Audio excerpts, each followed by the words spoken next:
It is Wednesday, January 4th. Briefing postponed. President-elect Donald Trump slamming intelligence officials for trying to buy time to make their case in the alleged Russian hacking as Julian Assange takes aim at the Obama administration. The sneaky behavior of this administration is refusing to release any documents about it to us or any other journalists. And cabinet controversy just over 2 weeks until President-elect Trump is sworn in, and the Democrats already challenging his administration. Too many of his cabinet picks support the same hard-right, doctrinaire positions that many in the Republican Party have held for years. This will be an accountability Congress. The coordinated effort against the new Trump administration. And dramatic dash cam video of a routine traffic stop turning violent. A shot police officer running for his life and the Good Samaritans that stepped in to help. Fox and Friends First starts right now.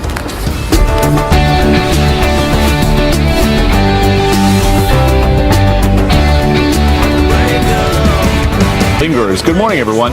You're watching Fox and Friends First on this Wednesday morning. I'm Clayton Morris. And I'm Heather Childers. Thank you so much for starting your day with us. President-elect Donald Trump tearing into the U.S. intelligence community. He was accusing the feds of stalling on the Russian hack allegations in order to make a case. And WikiLeaks founder Julian Assange takes aim at Hillary Clinton in a Fox News exclusive. Garrett Tenney is live in Washington, D.C. with the latest on the election hacking saga. Good morning, Garrett. Good morning, Heather and Clayton. In that exclusive interview, WikiLeaks founder Julian Assange told Sean Hannity that without a doubt, his source of Hillary Clinton's emails was not the Russian government nor any state party, and repeated his claim that Clinton made almost no attempt to keep her emails safe from enemy actors.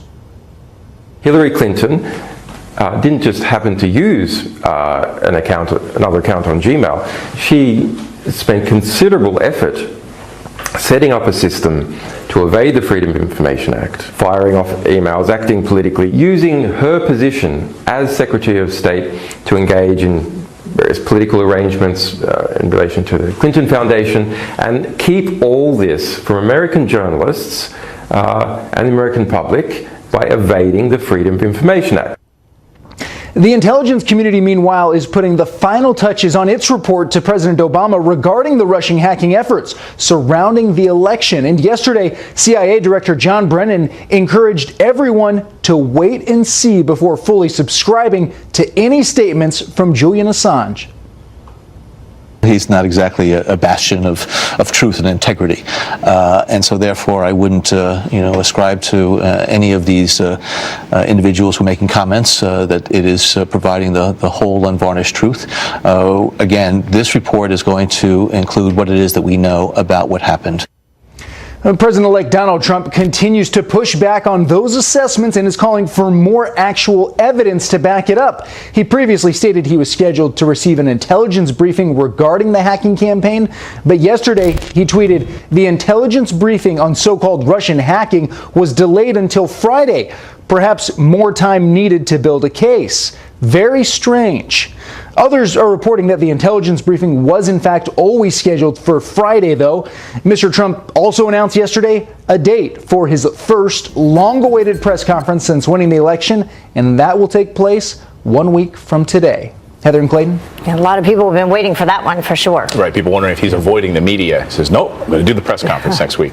Thanks, Garrett. Thank you. You got it. Well, a showdown of presidential proportions just hours from now on Capitol Hill. President Obama and Vice President-elect Mike Pence making dueling pitches in the battle over Obamacare. But the White House insists that this has nothing to do with preserving the president's legacy.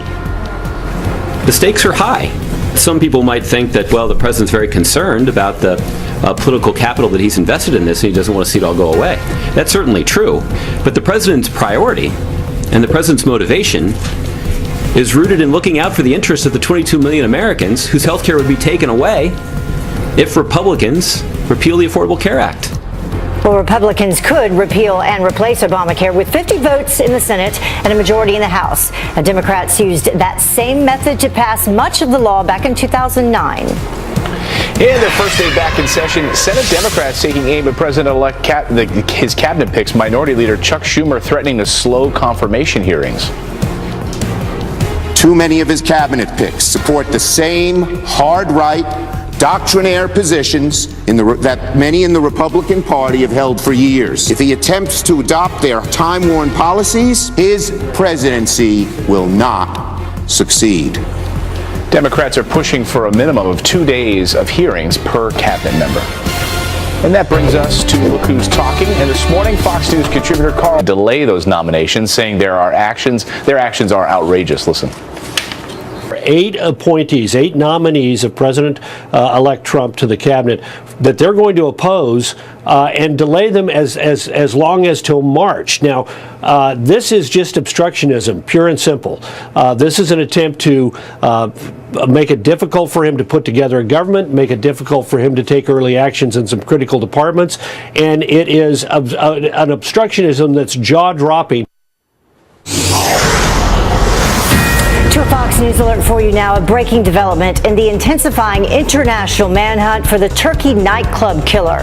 Police arresting 5 ISIS members overnight in connection with the New Year's Eve massacre that left 39 people dead. The total arrests now at 21, including the alleged gunman's wife. Authorities now using surveillance video to retrace the suspect's steps leading up to the attack. And there's some brand new video showing him at a Turkish bus terminal just last month. Listen to this crazed cult killer, Charles Manson, hospitalized at this hour. The 82-year-old who orchestrated that bloody rampage that sent shockwaves through 1960s Los Angeles, said to be seriously ill after being rushed from the California State Prison. Manson is serving 9 life sentences for ordering members of his so-called family at the time to commit a series of gruesome murders. I never told anybody to do anything other than what they wanted to do. One of the most high-profile victims, of course, pregnant actress Sharon Tate. Well, sad news here, a tragic end in the search for a missing 6-year-old Colorado boy. A body believed to be that of David Puckett has been discovered in an icy pond a half a mile away from his Aurora home. And the boy wandered away on New Year's Eve. The area around the pond was searched initially, but the water itself was not. And authorities say that's because there was no broken ice. Divers were sent in after search dogs led authorities there. A positive ID could take a few days. Well, frightening moments in the sky as fumes fill an American Airlines jet. The odor making 7 crew members on the Charlotte to Orlando flight so sick they went to the hospital. This is the 3rd fume incident for the same plane in just 3 months. On November 23rd, a dirty sock smell filled the cabin. But that's like every flight. And again, 5 days later, 8 flight attendants were checked by paramedics after another odor. The aircraft now out of service pending an investigation. Dirty sock smell. That's one of the worst things when someone takes their shoes off on a plane, I think. And when you're sitting next to that person. It's awful. That has happened to me. Yes, it's awful. Feet right there. Well, rain, snow, and dangerous cold to talk about. Yeah, Fox News senior meteorologist Janice Dean here with the forecast. Good morning, Janice. You look very comfortable in that position. Oh, yeah. These chairs, absolutely. Let's take a look at the current temperatures. Oh my gosh, it's cold. The Polar Express has returned to the lower 48. Look at the temperatures: minus 14 in Fargo, 12 in Chicago, 13 in Kansas City, 42 in New York. So that cold is on its way, but it's going to take its time over the next couple of days. But the coldest air right now is across the northern Rockies, northern plains, upper Midwest, where, we're below zero, but with the wind chill, it's dangerous. So minus 20s, even minus 30s, minus 34 in Duluth is what it feels like with the wind chill. So that's the danger here. And that cold air is going to continue to sink southward. In the pinks there, that is below zero. And that's going to cover a lot of the country as we go through the next couple of days, reaching as far south as the deep south. Now, the blue on your screen is below freezing, and that's going to hit, areas across the Gulf Coast perhaps. And that could be a setup for some southern snow as we get into Friday and Saturday, maybe some icing as well. So keeping a close eye on that. Our storm system in the northeast has exited, but this is going to be problematic for California. The good news is they need the rainfall, they need the snowpack, but this is what we call an atmospheric river, and it's going to bring the potential for a lot of rainfall and flooding across Southern California. So even though they need the rain, it might be too much of a good thing. So that's an area we're going to watch as well. Back to you, Clayton. An atmospheric river. Atmospheric river. So we will look that up and talk about it later on. That's the first time I've ever heard that. Really, Thank you, Janice. it's a meteorological term that it taps into tropical moisture, and it does happen these months in California. That's where they typically get their rainfall of the season, but sometimes too much of a good thing can lead to flooding. Interesting. Who needs Google when we have Janice? You educated us. Thank you. Thank you. Got it. Well, Mariah Carey is breaking her silence on her disastrous New Year's Eve performance. Weekly quote, I'm of the opinion that Dick Clark would not have let an artist go through that, and he would have been as mortified as I was in real time. Carey's camp originally slammed the production company for sabotage, saying that they set her up to fail after a slew of technical issues. They fired back, calling the claims defamatory, outrageous, and absurd. Well, it's a boy for Janet Jackson, the Grammy winner singer, and her husband welcoming their first child together. Spokesperson saying the new parents are thrilled to welcome their new son, Isa Almana, into the world. The first name means Jesus in Arabic. This is 50-year-old Jackson's first child. She's said to be resting comfortably after a stress-free, healthy delivery. Good for her, and good luck. Absolutely. All right, coming up here on the show, 10 minutes after the hour, one governor taking a page out of Bernie Sanders' book and asking for free college tuition. And another parting shot, Donald Trump unleashing fury on President Obama as he gets ready to release more violent criminals from Guantanamo Bay.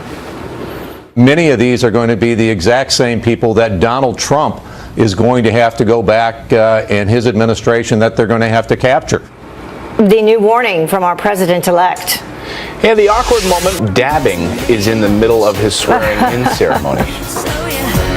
Welcome back. Brand new dash cam video showing the moment a gunman opens fire on a police officer. It started as a traffic stop on a highway in Oklahoma. And you can see the officer get out of his car, make his way to the truck, walking into a hail of gunfire. Another officer nearby helping his colleague who was hit in the leg. He was rushed to the hospital and is okay. The suspect was caught the next day. A $6 million New Year's Eve jewel heist in New York City may have been an inside job, according to the New York Post. A worker for a safe company might have given the crooks the combinations to break into jewelry stores' vaults. All of the thieves are still on the run after the midnight heist, but police have a clear picture of this guy who looks straight at the camera. Smile. Well, another parting shot. President Obama rushing to empty Guantanamo Bay, releasing dangerous terrorists just days before leaving office. And the White House says there's nothing the president-elect can do about it. Jackie Ibanez is live with that and the controversy that it has sparked. Good morning, Jackie. Good morning, Heather. That's right. With just about 2 weeks left in the White House, the president is wasting no time getting dangerous terrorists out of their cells in Guantanamo Bay. The new revelations coming hours after President-elect Donald Trump's grave warning about Gitmo detainees on Twitter. Mr. Trump writing this, quote, "There should be no further releases from Gitmo. These are extremely dangerous people and should not be allowed back on the battlefield." But according to the White House, Mr. Trump's opinion on the prison camp doesn't matter, and President Obama will continue to empty house. He'll have an opportunity to implement the policy for that he believes is most effective when he takes office on January 20th. I think I would expect at this point additional transfers to be announced before January 20th. The Pentagon also standing by President Obama's decision to release more detainees. There's one commander-in-chief at a time. The department will carry out its obligations under law, all the legal requirements involved, and will carry out those as the Secretary of Defense deems appropriate between now and the end of his term. President Obama promised to close Guantanamo Bay before leaving office, an unlikely goal at this point. Over the past 8 years, he's released 178 detainees. 9 are now confirmed to be directly involved in terrorism. Right now, 59 prisoners remain there at Gitmo. Mr. Trump has vowed to keep the camp open and fill it with, quote, some bad dudes. Back to you guys. All right, Jackie Ibanez, live for us. Thank you, Jackie. Well, the closure of Guantanamo Bay is, of course, a hot issue in the 2016 election, or it was. And former Michigan Congressman Pete Hoekstra saying that the American people sided with President-elect Donald Trump because the threat is real. The Democrats have announced that there are 8 appointees, 8 nominees of President-elect Trump to the cabinet that they're going to oppose and delay them as long as till March. Now, this is just... Well, clearly that was Karl Rove. That's right.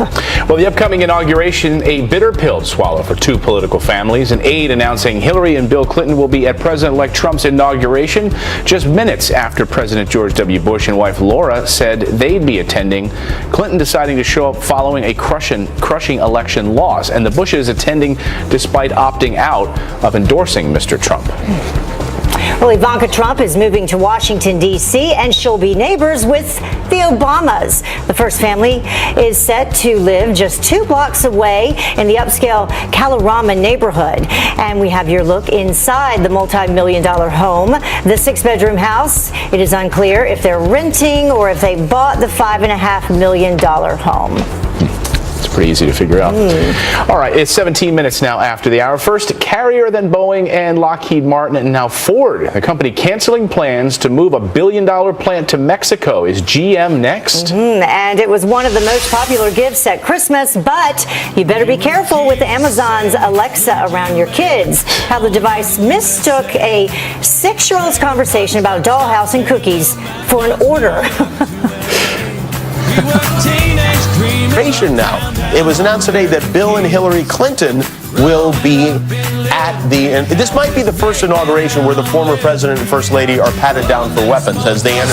First, to a Fox Business alert for you right now. President-elect Trump delivering again on his promise to bring more jobs to America after Ford cancels plans to move production to Mexico. Cheryl Casoni from our sister network, Fox Business, here with the very latest. Good morning. Yeah, good morning, Heather. Well, Ford Motor Company announcing it would cancel plans for a $1.6 billion production plant deal in Mexico, instead creating about 700 jobs in Michigan. Now, Ford has vowed to invest about $700 million in that Michigan assembly plant. The announcement, another victory for the president-elect, who has vowed to bring jobs home. Trump tweeting at the company with a link to their announcement, writing, quote, "Instead of driving jobs and wealth away, America will become the world's great magnet for innovation and job creation." Now, Ford CEO Mark Fields told Fox News' Neil Cavuto the president-elect did influence the decision. One of the factors that we're looking at is a more positive U.S. manufacturing business environment under President-elect Trump. And so this is a vote of confidence. Well, on the other side, the president-elect took square aim at General Motors for making one of its vehicles in Mexico and shipping it back to the U.S. Quote, "General Motors is sending Mexican-made model of Chevy Cruze to U.S. Car dealers tax-free across border, make in USA or pay big border tax," Mr. Trump tweeted. But General Motors pushed back, actually, at that claim, saying it builds the Chevy Cruze hatchback for global markets in Mexico, with a small number of those vehicles sold here in the United States. Other companies have changed their plans. We should say Indiana's Carrier agreed to keep nearly 1,100 jobs in the state. Wireless company Sprint and internet company OneWeb announced they will add thousands of jobs in the United States. Guys, back to you. All right. Thank you, Cheryl. Well, college could soon be free in New York, and guess who's footing the bill? Taxpayers. Governor Andrew Cuomo proposing the Excelsior Scholarship Program, granting full rides to students from families earning less than $125,000. And if it passes, it would cost hardworking taxpayers $163 million a year. The plan is now headed to the state legislature for approval. Well, the PC police are back at it again. A university program is now aimed to shame men for their masculinity. Now, the University of Wisconsin-Madison is taking applications for a 6-week program. It's called the Men's Project. The all-male program begins with a retreat that has groups talking about how masculinity can negatively affect society. A university spokeswoman says that the purpose of the program is to make sure that men feel more represented. Well, Amazon's Echo has expensive taste. This 6-year-old girl standing beside her new $170 dollhouse holding 4 pounds of cookies. And she ordered it all with the help of the robot-like device. What is it? You'll see. Sometimes Echo helps out when you least expect. So, Mom says she was stunned when she saw the invoice for the high-end items. It turns out Echo mistook the little girl's questions about the items for a request to order them. But I'm sure Amazon we'll correct that pretty quickly. She looks very happy. Yeah. Now she's figured out how to do that. Well, what's more annoying than that, honestly, is them running around constantly changing the song every 5 seconds, playing the same song over and over and over again. Well, the time now is about 25 minutes after the top of the hour. And House Republicans issuing a ceasefire on gutting the Ethics Committee after tweets from our president-elect.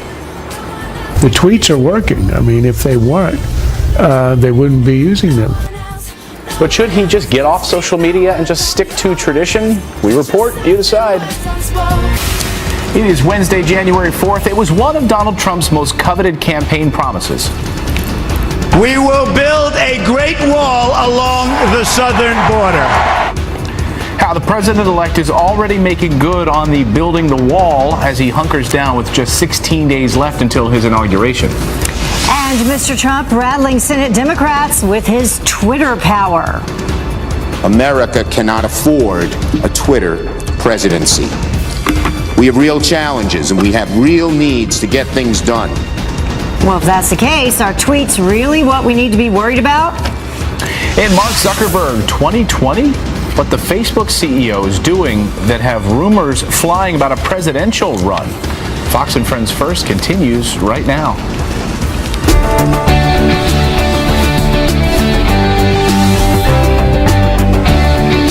And good morning, everyone. You are watching Fox and Friends First. I'm Heather Childers. Nice to have you with us and everyone at home. Good morning, everyone. I'm Clayton Morris. It is 29 minutes after the hour. President-elect Donald Trump tearing into the U.S. intelligence community. He's accusing the feds of stalling on the Russian hack allegations in order to make a case. And WikiLeaks founder Julian Assange is once again slamming the Obama administration, calling it a sneaky maneuver.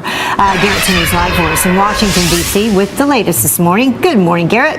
Heather and Clayton, good morning to y'all. In that exclusive interview, WikiLeaks founder Julian Assange told Sean Hannity that a 14-year-old kid could have hacked into John Podesta's emails, given how many times Podesta clicked on phishing emails. Assange also again denied that his source of the emails was in any way related to the Russian government and said he believes the Obama administration is attempting to delegitimize President-elect Trump by making those claims. This is the sneaky behavior of this administration. The Obama administration is maintaining this massive case against us. It's refusing to release any documents about it to us or any other journalists, erecting a giant dam for all the material involved in the case, saying the reason that no journalist can have access to this is because we are bringing a pending prosecution.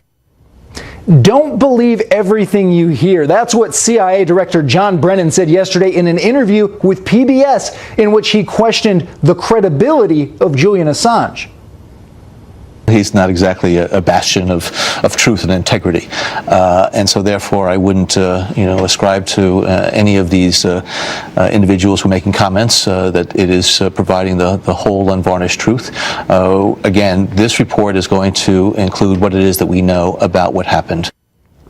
That report Brennan refers to as a forthcoming analysis by the intelligence community for President Obama on the Russian hacking efforts. Last week, President-elect Trump said he had also requested a briefing for today on that investigation. But then yesterday he tweeted, the intelligence briefing on so-called Russian hacking was delayed until Friday. Perhaps more time needed to build a case. Very strange. Later this week, incoming Vice President Mike Pence has indicated that the transition team is expected to announce at least one more nominee for Mr. Trump's cabinet. And the president-elect himself has announced 1 week from today in New York City will be his first long-awaited press conference since winning the election. Heather and Clayton. We'll be looking forward to that. Thanks, Garrett. Yeah. Well, the new Congress making its first hardball move, bowing down to Mr. Trump's criticism. The House GOP approving, then dropping an attempt to weaken the ethics office. The about face coming after President-elect Trump flexed some muscle on Twitter saying this: with all that Congress has to work on, do they really have to make the weakening of the independent ethics watchdog, as unfair as it may be, their number one act and priority? Focus on tax reform, health care, and so many other things of far greater importance.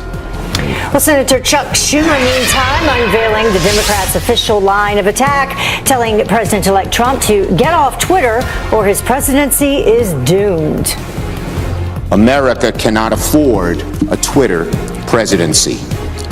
We have real challenges and we have real needs to get things done. Well, Schumer blasting Mr. Trump for making 140-character announcements instead of, quote, rolling up his sleeves and forging serious policies. And that brings us to, right there, our look at who's talking. And this morning, Fox News contributor Charles Krauthammer defends the tweets. The tweets are working. I mean, if they weren't, they wouldn't be using them. As Chuck indicated, Trump has used it on North Korea. He's used it on Ford, General Motors, on this issue in which he won within hours. And it works. It has a lot of effect, and he's not even in office. I think when he's in office, it'll be a little more problematic because people will be presuming policy out of this, and it's hard to be it's hard to be either detailed or specific enough in a tweet to actually make coherent policies. He could start sending videos. It is, and that's what we're going to talk about. Mr. Trump's use of Twitter. Is it a good idea for the president, or should he stick with tradition? Log on to Fox and Friends' first Facebook page right after the show for a live debate. Hashtag keep talking. In Hollywood, liberals refusing to give up, releasing yet another video demanding that Congress block the president-elect's inauguration. Here's what we demand. To the extent that Trump pursues racist, sexist, anti-immigrant, anti-worker, anti-Muslim, anti-Semitic, anti-environmental policies, we demand that you vigorously oppose him. The actors included Sally Field, Rosie Perez, and Steve Buscemi. The video was produced by an organization called Humanity for Progress, that same group they used to call themselves Humanity for Hillary. Well, from Facebook to leader of the free world, Mark Zuckerberg's New Year's resolution, reigniting some rumors that he's maybe considering a possible move into politics. The social media CEO says that in 2017 he wants to meet people in every state, writing, "We're at a turning point in history, and technology has contributed to a greater sense of division than I have felt in my lifetime. We need to find a way to change the game so it works for everyone." People reading into that say, he runs one of the biggest companies in the world. All right. Well, rain, snow, and dangerous cold facing us right now. And Fox News senior meteorologist Janice Dean tracking the forecast in the Weather Center for us. Good morning. Good morning. Yes, look at the temperature change from this time yesterday. A 34-degree drop in Minneapolis, 26-degree drop in Chicago, 24-degree difference. You get the picture. The cold air is here. Here are your current temperatures. Below zero in a lot of areas, teens and 20s. And when you factor in the winds, the wind chill is what makes it dangerous. So it feels like minus 21 in Minneapolis. And that cold core is right across the northern plains, upper Midwest, where those wind chills are going to remain dangerous really for the next 24 to 48 hours. So when you're getting into the minus 30 range, things are not looking good. You want to make sure you're protecting the elderly and the kids and bringing the pets inside. Now, that northeast storm is pretty much out of the way, although we still could see some leftover snow and ice across northern New England. The big story over the next couple of days into the weekend is going to be the west. Very unsettled as we've got a lot of moisture streaming in to portions of southern and central California. Ultimately, a good news situation because they've been into a 5-year drought here. However, too much of a good thing could mean feet of snow and inches of rain, and flood watches and warnings are already posted. So this could be a concern with mudslides and mud flows and debris flows. So this is, a good news, bad news situation. People need to be prepared. Back to you, Clayton, Heather. All right, thanks, Janice. Yep. You got it. Well, the time now is about 20 minutes until the top of the hour, and President Obama is heading to Capitol Hill today to try and save part of his legacy. I mean, he's got to protect what he wants to do, and perhaps you could say his legacy. It's unaffordable, it doesn't work, and it's been crazy. The last-ditch effort to save Obamacare, and why our next guest says it's too little too late. And legal weed invading the inauguration, the plot to smoke out our next president's swearing-in ceremony.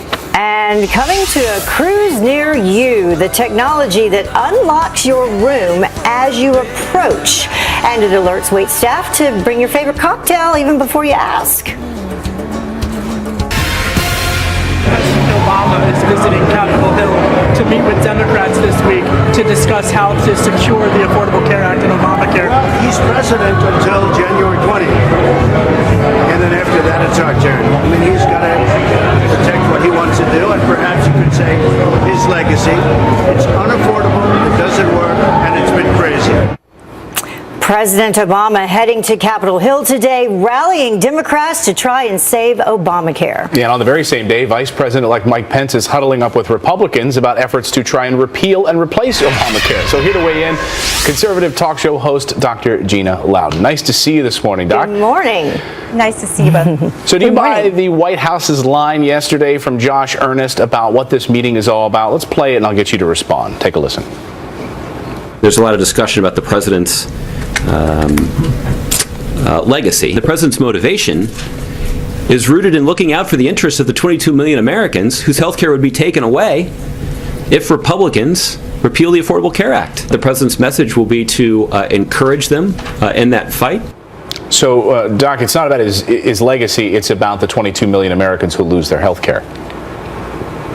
Well, that's a fraudulent claim because, as you know, more than almost half of the money involved in the so-called Affordable Care Act is actually going toward the bureaucracy and the overhead of that act rather than to the health care of the American people. And so if you were to take that money, for example, and give it back to the people, freeing them to, compete in the free market as we did for many years when people liked their health care a whole lot better, it would not only give people that freedom of choice, freedom to have their own doctor, as Obama promised, and all of the rest of it, but it also would provide for all of the needy in America, and it also would provide for each American family to have a nest egg for retirement. It's $2 trillion that is projected to be saved if it were to go toward the free market and the competitive side of it. And I also think the transparency the GOP is discussing is really important. You look at procedures like cosmetic procedures or LASIK procedures that are totally transparent in costs. We know the costs going into those things. Those costs have lowered over the last couple of decades for the consumer, while the profits for the providers have increased. So this is our model, and President-elect Trump knows these free market concepts. I believe he will gravitate toward them. Yeah, and Republicans are stressing that, this has kind of become the new lie, where we heard before previously with Obamacare, if you like your health care coverage, you can keep the same health care coverage. This time they're trying to say, all these folks are going to lose their health care coverage immediately, but that really is not the case because they are allowing for some type of transition period. I want to ask a little bit more about Tom Price specifically, who has been nominated as HHS Secretary. There's been a lot of talk about Republicans not having some sort of plan to go to. Do you think he in that role will allow for more of a plan to be put into place, because he himself had one back in 2009? I think that Dr. Price is an excellent choice, and I think that he'll put a great team behind him, and I think that he'll put some of the best economists with some of the best medical professionals, and together Americans will have a lot more freedom and a lot more choice in their own health care. Let's remember that this is not really the purview of the federal government. About the best thing the federal government could do for America's healthiness, so to speak, is to get out of the way. This is something that states have traditionally handled just fine, that the free market and competition have handled just fine. And this is something that I think that when President-elect Trump and his team take a look at this, he's going to err on the side of what works. There are models all over the country in different states that have worked really, really well. And I know that they're looking at some of those, and I'm really excited to see Americans have a much healthier future, to be honest. And Doc, we got a few seconds left, but I'll get you out of here on this, which is there anything President Obama can do to save this? I really don't think so, but I do think he's going to resort to what he knows how to do best, and that's call a lot of names. But luckily, we're kind of in this It's a Wonderful Life period where it seems like every time they start accusing President-elect Trump of being a racist or whatever, he gets a lot more support for whatever he's doing. So we'll just hope that that's how this goes, that Americans get their freedom back in their health care. They had that last-minute push for more Americans to sign up, and so we know the direction that was going, because they can use that against them as well. Well, thank you very much for joining us this morning, bright and early. Thanks, my pleasure, absolutely. Well, the time now is about 15 minutes until the top of the hour, and coming up on Fox and Friends, we have Pete Hegseth. And Pete, you are Good morning. cooking up Yes. something in a kitchen. You're in Suffolk County, New York. That's right. Breakfast with friends. We're used to this. We love it.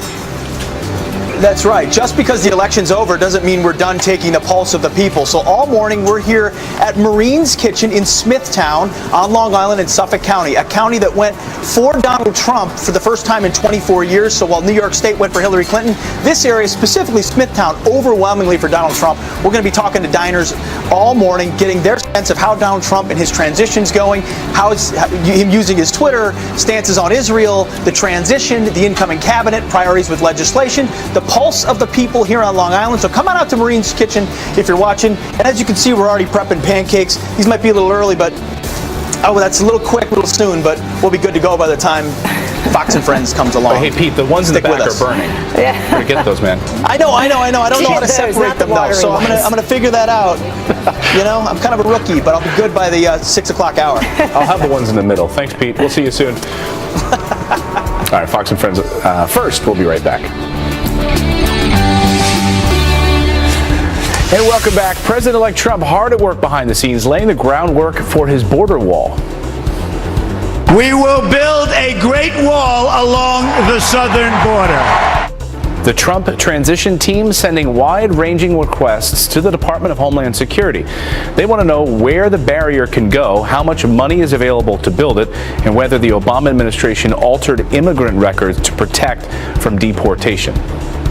Well, do you want to get high for free? Well, head to D.C. on January 20th. Weed advocates are planning to hand out and light up joints during Mr. Trump's inauguration. Well, the D.C. Cannabis Coalition pushing for marijuana to be legal at the federal level. There will be 4,200 joints to be exact. And then 4 minutes and 20 seconds into the president-elect's speech, protesters are encouraged to light up. 420 is the internationally known code for weed, in case you didn't know.